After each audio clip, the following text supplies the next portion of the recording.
Hello, welcome to Baltic World. My name is Crispin. Today I'm going to talk about the demographics of Europe, the extent of the challenge, the consequences thereof, and what I recommend people do about it. Europe is dying.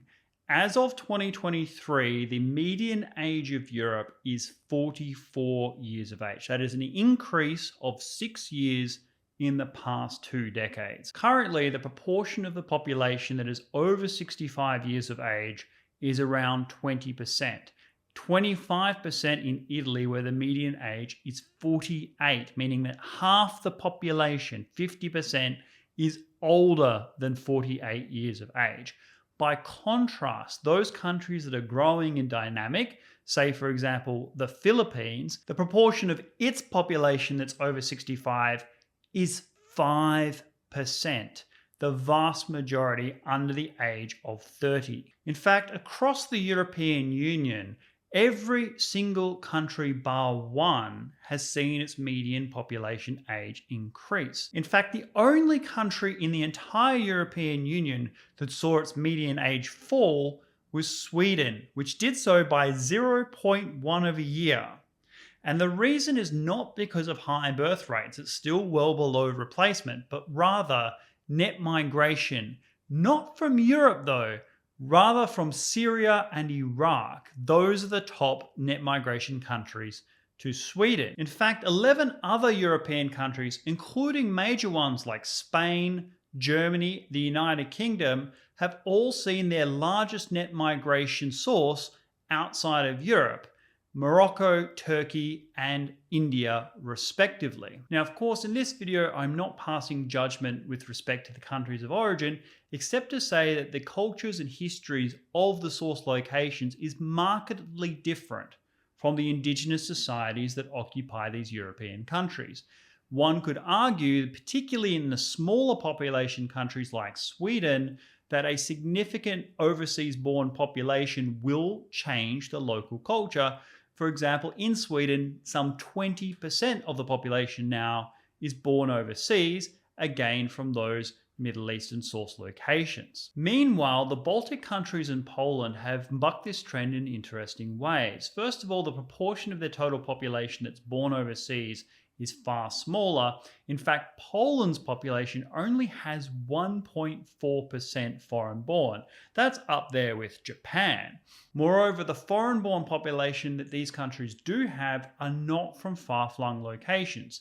The top countries of origin being Russia, Belarus, Ukraine, and Finland, not Morocco, Syria, Iraq, and so on. They have had a different problem, however, and that is emigration. As everyone in the region is well aware, there is a significant brain drain problem from all of Eastern Europe. In the Shenzhen area, where people can travel freely, those who are educated, young, have ambitions for the future, can find higher incomes and salaries in Western Europe, and they migrate to those areas. This creates tension in both countries. The home countries, of course, lose their best and brightest. They're young, ambitious, the future of their country, the future tax base, the investment, the business growers, the entrepreneurs, they all go west. Meanwhile, those Western countries see their incomes decline, the working wage decrease because of the oversupply of labor. Meanwhile, the increased demand on services, so housing, healthcare, and so on, means that the cost of these things also goes up. So it's a problem across the board. One thing that Estonia, Latvia, Lithuania, and Poland must do is incentivize their expats returning home, offer tax breaks for those that return to the home countries, housing, services, guaranteed work. Of those countries mentioned, Estonia is partially along the way because of their advanced tech sector. They have a strong entrepreneurial culture. The digital nomads have made Estonia a place that many foreigners around the world seek to go to invest and start up businesses. This could certainly be extended to the other players as well. And of course, one of the things that this channel likes to do is to talk up the importance of the Baltic area, the history, the culture, the language, all of these things that are unique in the world and are worth preserving, and to encourage young people to take greater pride from those regions, to see their countries the way I see them as an outsider. That will hopefully help to encourage people to come back home. And yet for all this, there has been one dramatic change in the past year. And it's tragic, of course, the war in Ukraine. This led to millions of Ukrainian refugees, primarily women and children, to migrate to the rest of Europe. Those that have put up the most include Poland, 1 million, the Czech Republic, of which 4% of the total Czech population now are Ukrainian refugees. It's 3% in Estonia, Lithuania, and Latvia. So huge numbers to these surrounding areas and relatively fewer to the rest of Europe. And as an aside, one of the things I find striking is it's the countries that those in Western Europe have said are xenophobic, they don't want to accept refugees, that had closed their borders during the crisis of 2014 in Syria and so on, who have been most welcoming to those in Ukraine. It's put paid to the accusation that they don't want to help others or accept refugees. Instead, they adhere to the Refugee Convention faithfully. The Refugee Convention was designed so that those who are fleeing persecution could find safe harbor in the next port. Those in Germany during the Second World War were turned away, Jewish people were turned away by neighboring countries. And so the Refugee Convention sought to make sure that never happens again. The neighboring countries to Ukraine are, of course, the Baltic countries and Poland and the Czech Republic and so forth, Bulgaria, Romania, these countries that have thrown open their borders to help Ukrainian refugees, done more than any other to alleviate the human consequences of this crisis, and really embarrassing those countries that had hitherto looked down on them as saying that they're not interested in helping refugees. Meanwhile, those most critical, formerly countries like Sweden, are experiencing significant and permanent demographic changes as a consequence of their migration policy. Again, I'm not commenting on the merits of that except to make the factual statement that those changes are occurring. And this throws up an interesting question. Can the refugee crisis in Ukraine help mitigate and correct the demographic challenges faced by the Baltic countries, Poland, and the Czech Republic? Before I go on, one must put into perspective the scale of the problem. For the Baltic countries in particular, they have experienced continued population decline since 1991. Lithuania's population has collapsed by nearly a third since that time. Moreover, again, those that have moved away are the young people, the working age people, the highly educated, invested, entrepreneurs, those that would help build and create the future of these societies. And of course, no net migration from Ukraine will completely overcome this. You'll still need to attract young people home. It could be of enormous long-term economic benefit to have the children of these Ukrainian refugees remain in these areas. Because if the situation is not corrected by 2050, 30% of the population in that region is going to be over the age of 65. That is not a sustainable economic base. And thus, if implemented in the right way, permanent residency for Ukrainian refugees in this part of the world will be enormously beneficial to the sustainability and economic growth of these societies going forward. And unlike those countries in Western and Northern Europe where the net migration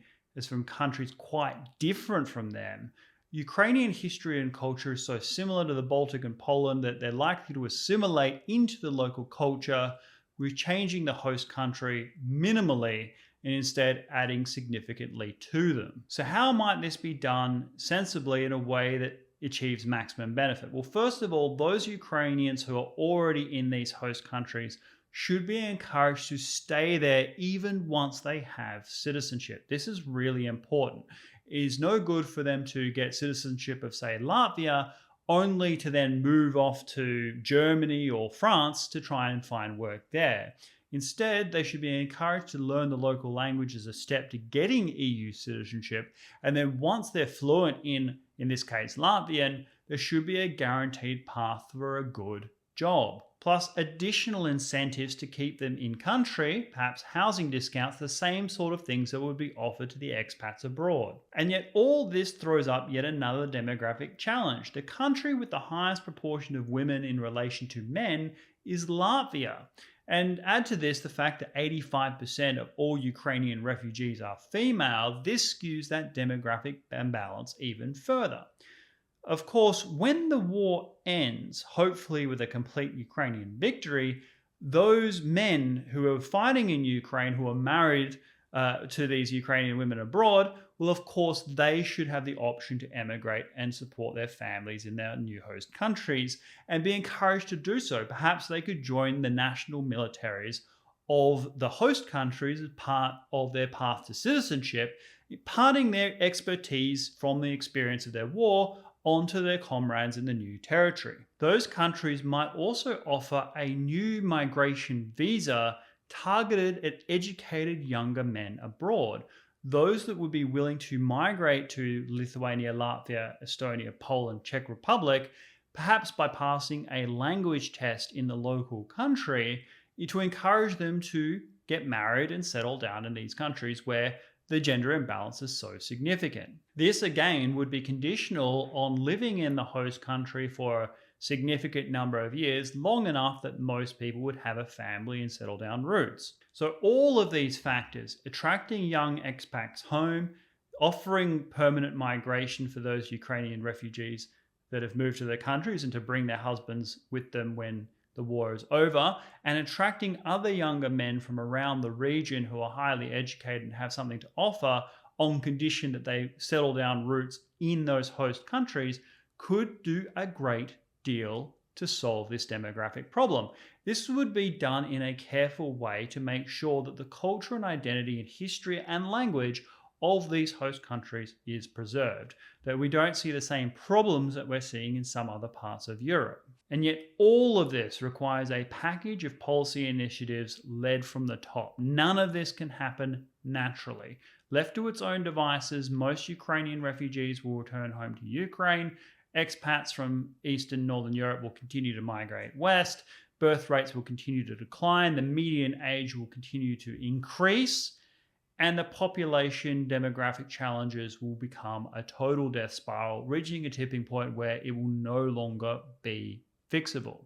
At the moment, it is possible with determined leadership, forward thinking, people that are willing to act in the best interests of future generations, not just the next election cycle, they could achieve real change and preserve their countries for future generations. I would really like to see that. But here I'm going to turn it over to you guys. What do you think of the demographic challenges in the Baltic countries? What would you like to see to encourage more expats home? Do you agree with me that Ukrainian refugees should be given permanent citizenship in the host countries, provided they stay and contribute to the local society? Or do you think that the challenges and experience and language barriers of the different cultures that are currently there is too much and already diluting the local culture? Do you think that these people should go home and support Ukraine? After all, Ukraine probably needs some help. Do you think it even matters that the population continues to decline in these areas? I would love to hear your perspective. Please leave your thoughts down below. Thank you for watching, and I will see you next time. Goodbye.